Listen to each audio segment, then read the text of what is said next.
Нова бежанска вълна е на път да залее България. Причината – много от струпаните на турската граница стотици хиляди бежанци вероятно ще тръгнат към страната ни, за да търсят спасение от джихадистите. Каква е ситуацията в момента и можем ли да ги приемем?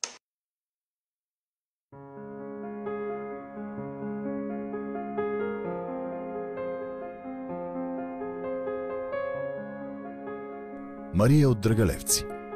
Обикновена жена. Може би хората са еднакви, независимо, че са с друга религия, друга култура.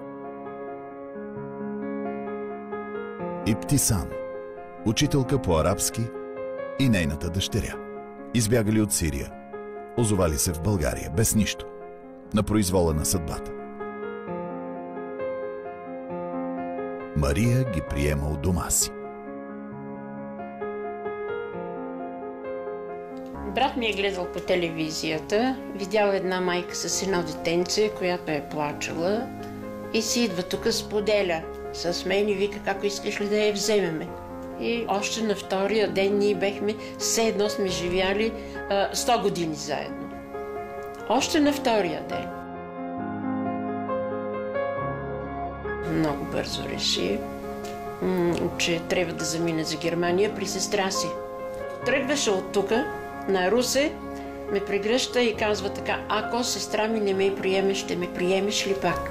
Викам: "Нема да те оставя на улицата, ти си моя дъщеря вече."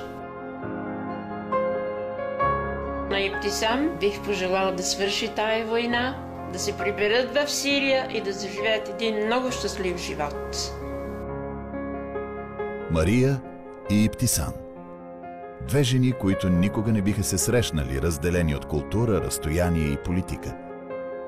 Днес те са свързани от белега на човешката добрина. Вярваме в доброто.